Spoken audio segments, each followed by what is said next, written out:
सभी छात्रों को मेरा प्यार भरा नमस्कार। और आज का दिन आपके लिए, मेरे लिए और भारतीय संस्कृति में विशेष रूप से धूलिवंदन मनाया जाता है। तो सभी भारतीयों को, सभी मेरे छात्रों को और सभी पेरेंट्स को धूलिवंदन की मेरी तरफ से, देशमुख ज्ञान प्रबोधिनी एकेडमी की तरफ से बहुत बहुत बधाई, बहुत बहुत शुभकामनाएं। तर विद्यार्थी मित्रांनो, आज आपण इयत्ता 10वीचा इतिहास आणि राज्यशास्त्राचा जो परीक्षेचा आराखडा असतो, पेपर पॅटर्नचा जो आराखडा असतो, तो कशा पद्धतीने असतो आणि त्या परीक्षेला कशा पद्धतीने सामोरं जायचं हे आपण या व्हिडिओमध्ये थोडक्यात समजावून घेण्याचा प्रयत्न करणार आहोत। जवळजवळ 10वीच्या विद्यार्थ्यांची आता 29 एप्रिलला एक्झाम आहे। तर संपूर्ण तयारी तुमची झालेली असेलच। शेवटचं जे काही सराव म्हणतो आपण, तो सराव आता करणे बाकी असेल। तर तो करण्यापूर्वी आपण परीक्षेचा जो पेपर पॅटर्न आहे तो पण समजून घेणं महत्त्वाचं आहे। इतिहास आणि राज्यशास्त्र हा जो पेपर आहे विद्यार्थ्यांनो, तो पेपर तुम्हाला साधारणतः 40 मार्काचा म्हणजे 40 गुणांचा हा पेपर असतो। आणि या पेपरसाठी तुम्हाला पूर्वी 2 तास होते, परंतु आता जे काही कोविडच्या परिस्थितीमुळे शासनानं आणि बोर्डानं जे काही गाईडलाईन बदललेले आहेत त्यानुसार तुम्हाला 15 मिनिट या पेपरसाठी आगाऊ देण्यात आलेले आहेत, जास्तीचे देण्यात आलेले आहेत। ही सूचना महत्त्वाची आहे, समजून घेणं खूप महत्त्वाचं आहे। जे 40 मार्काचे पेपर आहेत आणि 2 तासाचे आहेत त्यांना 15 मिनिट आगाऊचे दिलेले आहेत बोर्डानं या कोविडच्या परिस्थितीवर, फक्त या वर्षीसाठी। त्यानंतर जे 80 मार्काचे जे म्हणजे लँग्वेजेसचे पेपर आहेत त्यासाठी माझ्या मते अर्धा तास तुम्हाला जास्तीचा देण्यात आलेला आहे, पण ते सुद्धा या वर्षीसाठीच हे बदल करण्यात आलेले आहेत। तुमचा जो प्रत्येक विषयाचा सिलेबस आहे तो सिलेबससुद्धा 25% कमी करण्यात आलेला आहे। तो सुद्धा या वर्षीच्या परिस्थितीसाठीच आहे। पुढच्या वर्षी तो सिलेबस कमी करण्यात येईल अथवा नाही येईल ते परिस्थितीवर अवलंबून राहील। तर एकंदरीत इतिहास राज्यशास्त्राचा जो पेपर आहे तो 40 मार्काचा असतो आणि यावर्षीचा पेपर जो आहे तो 2.25 तासाचा राहणार आहे।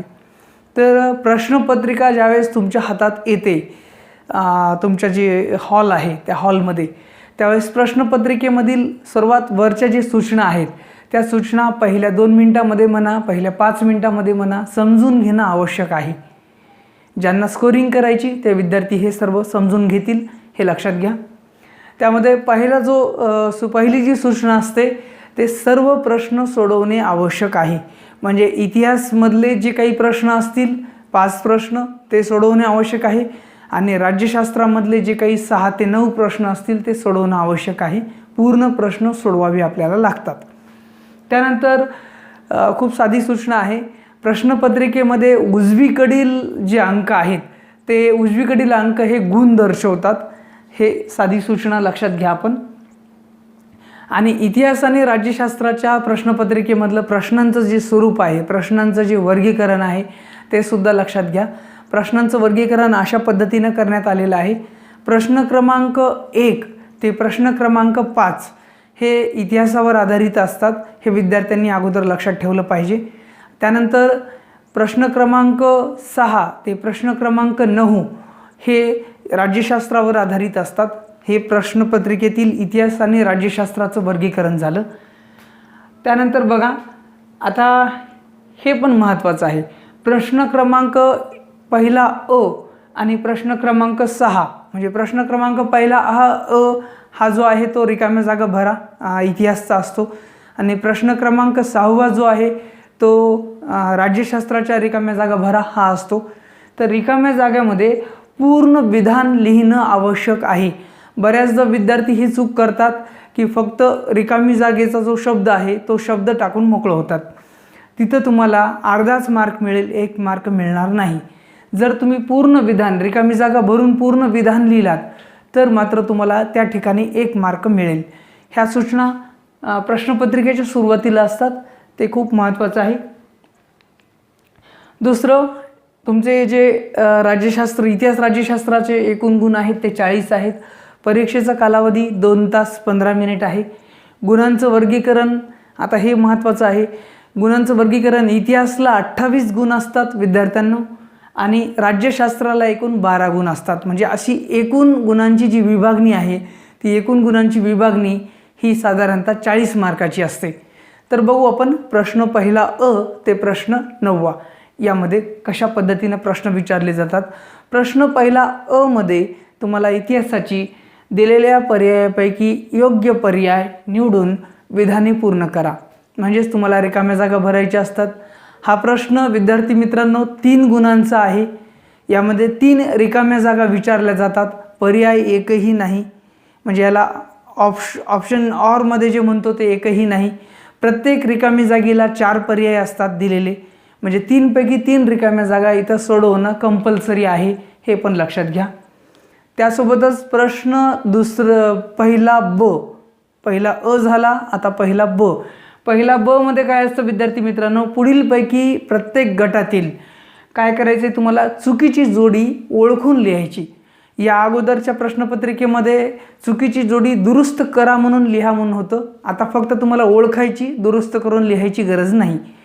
तर याच्यामध्ये हा 3 मार्काचा प्रश्न आहे. प्रत्येक गटामध्ये 4 या पद्धतीने तुम्हाला 3 प्रश्न दिले जातात. त्यापैकी तुम्हाला फक्त चुकीची जोडीच ओळखायची आहे. प्रत्येक गटामधलं 4 लिहायची गरज नाही, फक्त चुकीची जोडी ओळखायची. अ गटामधली चुकीची जोडी ओळखायची, ब गटामधली चुकीची जोडी ओळखायची. अशा पद्धतीनं तुम्हाला इथं पण प्रश्न पहिला ब मध्ये पूर्ण प्रश्न जे आहेत ते सोडवणं गरजेचं आहे. आता विद्यार्थी काय करतात, प्रश्न पहिला अ आणि कारण मी आता हे समजून सांगत असतानाच पेपर पण कशा पद्धतीनं सोडवायचा हे पण समजून सांगण्याचा प्रयत्न करणार आहे. प्रश्न पहिला अ आणि प्रश्न पहिला ब झाला तर बऱ्याच विद्यार्थ्यांचं अख्खं एक पेज उरलेलं असतं 2 ओळी संपून. तर त्या ठिकाणी नवीन प्रश्न नवीन पेजेसवर सोडवण्याचा प्रयत्न करावा म्हणण्यापेक्षा तो नवीन पेजवरच सोडवावा हे लक्षात घ्यावं. म्हणजेच प्रश्न दुसरा अ हा नवीन पेजवर आपण सोडवला पाहिजे. प्रश्न दुसरा अ मध्ये काय दिले बघा, दिलेल्या सूचनेप्रमाणे कृती करा. दिलेल्या सूचनेप्रमाणे काय करा, कृती करा. आणि याला किती मार्क असतात, 4 मार्क असतात. 3 प्रश्न दिले जातात, त्यापैकी कोणतेही 2 आपल्याला सोडवायचे असतात. मग याच्यामध्ये कोणत्या कोणत्या प्रकारचे प्रश्न पडू शकतात हे लक्षात घ्या. एकतर संकल्पना चित्र पूर्ण करा किंवा तयार करा हा प्रश्न येऊ शकतो तुम्हाला. त्यानंतर कालरेषा तयार करा हा प्रश्न येऊ शकतो याच्यामध्ये. आणि ओघ तक्ता तयार करा हा सुद्धा प्रश्न किंवा पूर्ण करा हा प्रश्न येऊ शकतो प्रश्न दुसरा अ मध्ये. तर किती मार्कासाठी आहे, 4 मार्कासाठी आहे. 3 पैकी तुम्हाला काय सोडवायचे, 2 प्रश्न सोडवायचे आहेत. आता प्रश्न दुसरा अ झाल्याच्या नंतर प्रश्न दुसरा ब. प्रश्न दुसरा ब मध्ये थोडक्यात टिपा लिहा, कोणत्याही 2. म्हणजे 3 दिल्या जातात तुम्हाला प्रश्न, त्यापैकी कोणतेही 2 तुम्हाला काय करायचे, सोडवायचे आहेत. आता ज्या विद्यार्थ्यांना थोडंसं स्कोरिंग करायचं आहे तर अशा विद्यार्थ्यांनी दीर्घोत्तरी जे प्रश्न आहेत त्या प्रश्नांमधले ऑरमधले प्रश्न पण सोडवणं गरजेचं आहे. कारण तुम्हाला जर स्कोरिंग करायचं असेल, जर समजा इथं 3 पैकी 2 लिहा म्हणलं आणि तुमचा एखादा प्रश्न जर अवघड गेला असेल तर तुम्ही 3 पैकी 3 सुद्धा काय करू शकता, सोडू शकता. म्हणजे जो प्रश्न अवघड गेला त्या प्रश्नाचे मार्क तपासताना गृहीत धरत जात नाहीत. आणि जो प्रश्न चांगला गेला, ज्याचे मार्क्स चांगले पडलेत ते तपासताना काउंटिंगमध्ये धरले जातात. इथं जे हुशार विद्यार्थी आहेत, ज्यांना स्कोरिंग करायचं आहे, अशा विद्यार्थ्यांना निश्चित काय होतं, बेनिफिट होतो. हे झालं प्रश्न पहिला अ, प्रश्न पहिला ब, प्रश्न दुसरा अ, प्रश्न दुसरा ब. म्हणजे साधारणतः एकूण 3 आणि 3 6 आणि 4 या पद्धतीनं इथं झालेलं आहे. आता प्रश्न तिसरा जो आहे तो बघा, पुढील विधाने सहकारण स्पष्ट करा. विधाने स्पष्ट करायची आहेत पण त्याचं कारण पण सांगायचं आहे तुम्हाला. आणि हे आहे 4 मार्काला. कितीपैकी, 4 पैकी 2 सोडवायचे आहेत. आता मी म्हणतो समजा आता तुम्हाला 4 पैकी 2 सोडवायचे तर एक प्रश्न किती मार्काचा झाला, 2 मार्काला झाला. तर या ठिकाणी कमीत कमी सहकारण स्पष्ट करत असताना त्या विद्यार्थ्यांनी 5 मुद्दे त्या प्रश्नाचे 1 2 3 4 क्रमांक टाकून लिहिणं गरजेचं आहे. जर तुम्ही मुद्दे टाकून न लिहिता थेरॉटिकली जर लिहिलात तर तुम्हाला मार्क्स कमी पडण्याचा धोका असतो। त्यामुळे तुम्ही मुद्देसूद उत्तरं, जे दीर्घोत्तरी प्रश्न आहेत त्याचे मुद्देसूद उत्तरं लिहा। जिथे इसवी सन आवश्यक आहे त्या ठिकाणी इसवी सन लिहा। जे मुद्दे त्याच्यामध्ये महत्त्वाचे आहेत त्या मुद्द्याला अधोरेखित करायला शिका। हे चांगल्या पेपर लिहिणाऱ्या विद्यार्थ्याचं आणि चांगल्या गुण मिळवणाऱ्या विद्यार्थ्याचं लक्षण आहे, हे पण लक्षात घ्या। प्रश्न तिसरा बघितला आपण, पुढील विधाने सहकारण स्पष्ट करा। किती मार्कासाठी आहे? 4 मार्कासाठी आहे। 4 पैकी तुम्हाला किती सोडवायचे आहेत? 2च सोडवायचे आहेत। आता बघा प्रश्न चौथा, इतिहासमधला प्रश्न चौथा, दिलेल्या उत्तराचे वाचन करून काय करा? खालील प्रश्न सोडवा। हा तर माझ्या मते प्रश्नपत्रिकेमधला सर्वात सोपा प्रश्न आहे, प्रश्न चौथा। एक तुम्हाला उतारा दिला जातो। उतारा हा काय बाहेरचा नाही, तुमच्या अभ्यासक्रमामधलाच इतिहासचा उतारा असतो। त्या उतार्यामध्ये तुम्हाला 3 प्रश्न विचारले जातात। पहिले 2 प्रश्न हे एका मार्काचे असतात आणि तिसरा प्रश्न जो असतो तो 2 मार्कासाठी असतो। म्हणजे तिथं 2 ते 3 मुद्दे तुम्हाला लिहिणं अपेक्षित आहे। पहिल्या प्रश्नाला आणि दुसऱ्या प्रश्नाला तुम्ही एका वाक्यात जरी उत्तर लिहिलात तरी अपेक्षित आहे, परंतु तिसऱ्या प्रश्नाला मात्र 2 गुण असल्यामुळं तुम्हाला 3 मुद्दे लिहिणं क्रमप्राप्त आहे किंवा अपेक्षित आहे। हा मुद्दा। आता प्रश्न चौथा झाला। त्याच्यामध्ये बघा प्रश्न 5वा, इतिहासमधला शेवटचा प्रश्न आहे हा प्रश्न 5वा। पुढील प्रश्नांची सविस्तर उत्तरे। प्रश्नातच काय दिले? सविस्तर उत्तरे लिहा असं दिले आणि याला गुण आहेत एकूण 6 मार्क। म्हणजे इतिहासमधला सर्वात जास्त गुणांचा हा प्रश्न आहे आणि दीर्घोत्तरी प्रश्न आहे, हे लक्षात ठेवा। 4 पैकी तुम्हाला किती? 2 सोडवायचे असतात। एकूण 4 प्रश्न तुम्हाला दिले जातात, त्यापैकी 2 सोडवायचे असतात आणि दीर्घोत्तरी असल्यामुळं जास्तीचे मुद्दे लिहिणं या ठिकाणी अपेक्षित आहे, तरच तुम्हाला मार्क्स पडतील। याच्यामध्ये काय काय प्रश्न विचारले जाऊ शकतात, कोणत्या स्वरूपाचे प्रश्न विचारले जाऊ शकतात हे पण लक्षात घ्या। एकतर स्पष्टीकरण करा, एक प्रश्न विचारला जाऊ शकतो, किंवा चित्र देऊन त्या चित्राचे निरीक्षण करा म्हणतात, किंवा त्या चित्रावर आधारित माहिती द्या म्हणतात, किंवा त्या चित्रावर आधारित फरक स्पष्ट करा म्हणतात, किंवा तुलना करा। अशा प्रकारचे जे प्रश्न आहेत ते प्रश्न क्रमांक 5व्यामध्ये येतात। तर या ठिकाणी इतिहासचा जो पेपर आहे, प्रश्न पहिला अ ब, त्यानंतर प्रश्न दुसरा अ ब, प्रश्न तिसरा, प्रश्न चौथा आणि प्रश्न 5वा, म्हणजे इतिहासचे एकूण 5 प्रश्न तुम्हाला प्रश्नपत्रिकेमध्ये विचारले जातात। आणि इतिहासचा हा जो सर्व पेपर आहे तो पेपर जर एकूण बघितलात तर 28 गुणांचा हा पेपर आहे। तर 28 गुणांपैकी तुमचे बोनस मार्क किती आहेत, जे कटूच शकत नाहीत तुम्ही जर अभ्यास केला तर? ते आहेत पहिले 3, त्यानंतर हे 3 आणि हे 4।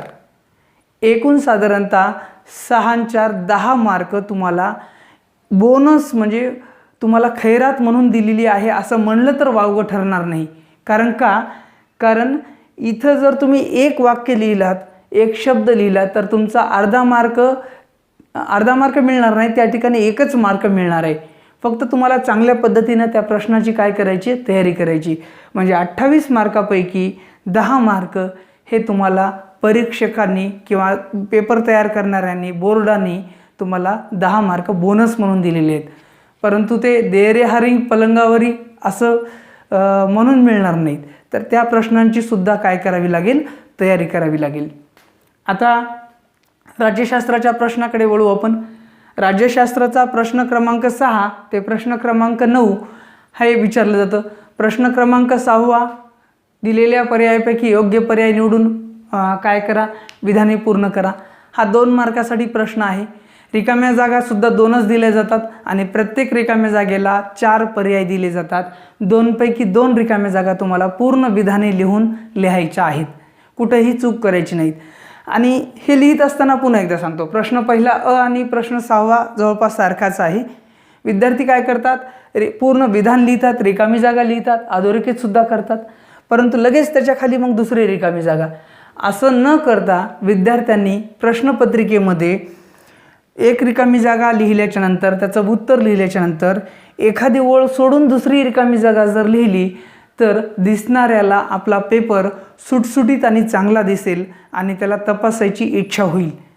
कारण कोण्या परिस्थितीमध्ये त्या शिक्षकाकडे पेपर तपासायला जातील हे काही सांगता येत नाही. म्हणून आपलं प्रेझेंटेशन जे आहे ते प्रेझेंटेशन चांगलं असलं पाहिजे, हे विद्यार्थ्यांना मी नेहमी सांगत असतो. दुसरं अजून एक महत्त्वाचं आहे की बरेचसे विद्यार्थी आता पेपर तपासताना, जे आम्ही पेपर तपासतो त्यावेळेस चुका लक्षात येतात की प्रश्नाचा क्रमांक लिहूनसुद्धा प्रश्नाचं जे प्रश्न आहे ते पूर्ण लिहितात. तर प्रश्न लिहिण्यामध्ये न वेळ वाया घालता आपण फक्त जर प्रश्नाचा क्रमांक बरोबर दिला आणि मग त्याची उत्तरं जर लिहिली तर तुम्हाला तेवढा वेळ तुमचा काय होईल, वाचेल. प्रश्न लिहायची गरजच नाही, फक्त प्रश्नाचा क्रमांक तुम्ही योग्य लिहा, चुकीचा लिहू नका. त्या परीक्षकांपुढे प्रश्नपत्रिका असते, प्रश्नाचे क्रमांक असतात, सर्वच असतात, पण उत्तरपत्रिकेमध्ये तुम्ही प्रश्नाचा क्रमांक मेन्शन करणं, बरोबर मेन्शन करणं गरजेचं आहे. हे महत्त्वाची सूचना होती. त्यानंतर प्रश्न 7वा जो आहे तो पुढील विधाने चूक की बरोबर ते सकारण स्पष्ट करा. तो किती मार्काला आहे? 4 मार्काला आहे. इथं कोणतेही 2 सोडवायचेत. किती सोडवायचे तुम्हाला? कोणतेही 2 सोडवायचेत. म्हणजे विधाने सकारण स्पष्ट करा. तर इथं विद्यार्थी काय करतात, इथं विद्यार्थ्यांचे बहुतांश विद्यार्थी चुकतात. कुठं? लक्षात घ्या, सरळ सरळ त्याचं कारण देऊन टाकतात. ते सांगत नाहीत की वरील विधान चूक आहे किंवा वरील विधान बरोबर आहे. तर विद्यार्थ्यांनी लिहित असताना, प्रश्न 7व्याचं उत्तर लिहित असताना वरील विधान बरोबर आहे किंवा वरील विधान चूक आहे अशा पद्धतीनं सुरुवात करून मग त्याची कारणं लिहावीत. 3 ते 4 कारणं येणं गरजेचं आहे. म्हणजे विधान चूक आहे की बरोबर आहे हे लिहूनसुद्धा खाली 3 ते 4 कारणं 1, 2, 3, 4 मुद्द्यामध्ये येणं गरजेचं आहे. जर तुम्ही वरील विधान बरोबर आहे का चूक आहे हे जर लिहिला नाहीत तर तुमचा 1 मार्क कट होण्याची शक्यता आहे. म्हणून हे लिहित जा. त्यानंतर प्रश्न 8वा अ हा 2 मार्कासाठी आहे. त्याच्यापैकी कोणतंही एक सोडवायचं आहे तुम्हाला. संकल्पना स्पष्ट करा. 8वा अ प्रश्न आहे, 1 सोडवायचं आहे. प्रश्न 8वा ब दिलेल्या सूचनेप्रमाणे काय करा, कृती करा. इथंसुद्धा 2 मार्क आहेत आणि तुम्हाला कोणतंही एकच सोडवायचं आहे. मग त्याच्यामध्ये काय संभाव्यता आहे प्रश्न विचारायची, या प्रकारावर प्रश्न विचारले जातात. प्रश्न 8वा ब मध्ये संकल्पना चित्र काय करा, पूर्ण करा किंवा तयार करा. एखादं चित्र आहे जे संकल्पना चित्र ते तयार करा किंवा कालरेषा तक्ता जो आहे तो पूर्ण करा किंवा तयार करा. ओघ तक्ता पूर्ण करा किंवा तयार करा. अजून एक महत्त्वाची गोष्ट, इतिहासमध्ये पण हा प्रश्न आहे आणि राज्यशास्त्रामध्ये पण हा प्रश्न आहे. इतिहासच्या माहितीवर आधारित विचारला जातो, राज्यशास्त्राच्या माहितीवर आधारित विचारला जातो. मग प्रश्नपत्रिकेमध्ये ज्याप्रमाणे तक्ता दिला आहे त्याचप्रमाणे तक्ता तिथं काढणं अपेक्षित आहे. पेन्सिलनं तक्ता काढायचा नाही.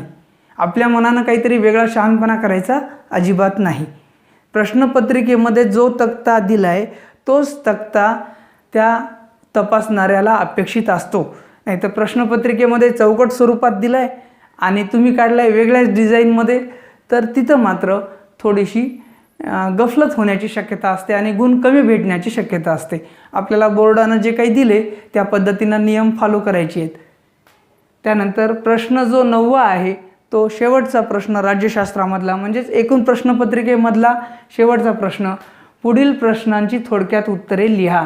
तर 2 दिले जातात, कोणतंही एक लिहायचे आपल्याला, 2 मार्कासाठी आहे. तर इथंसुद्धा 2 मार्कासाठी जरी प्रश्न असला तर किमान 4 मुद्दे लिहिणं अपेक्षित आहे. पुन्हा एकदा विद्यार्थी मित्रांना सांगतो की इतिहासचं 28 मार्काचा पेपर आहे. त्यापैकी 10 मार्क तुम्हाला बोनस दिलेले आहेत, त्याची तयारी करणं गरजेचे आहे, सहज मिळू शकतात. त्यानंतर प्रश्न 6वा ते 9वा हे राज्यशास्त्राचं 12 मार्काचं आहे. 12 मार्कापैकी साधारणतः 4 मार्क हे तुम्हाला बोनस दिलेल्यापैकी आहेत, परंतु त्याची तयारी थोडी करणं गरजेची आहे. आता तयारी कशी करायची?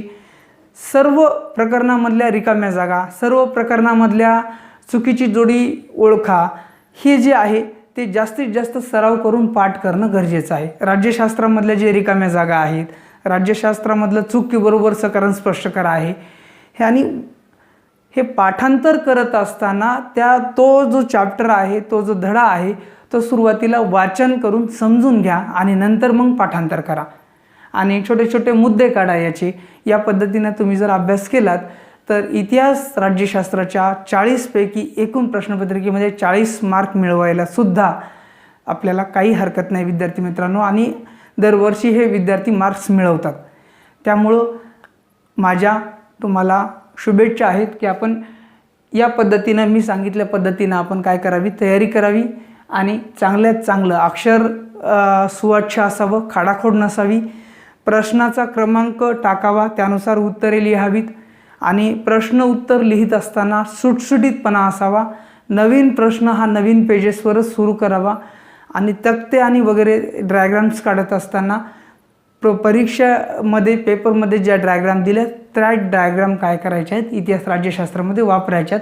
फक्त त्याच्यामध्ये काही माहिती तुम्हाला तुमच्या मनाने भरायची आहे. तर पुन्हा एकदा सर्वांना इतिहास राज्यशास्त्राच्या पेपरसाठी खूप खूप शुभेच्छा. आपली तयारी झालीच असेल, तुम्ही रिव्हिजन करत असाल, हे रिव्हिजन 1 महिना राहिले आपल्याला, चांगल्यात चांगलं रिव्हिजन करा. देशमुख ज्ञान प्रबोधिनी अकॅडमीतर्फे आणि शिवाजी देशमुख सरांतर्फे तुम्हाला परीक्षेच्या खूप खूप शुभेच्छा. All the best.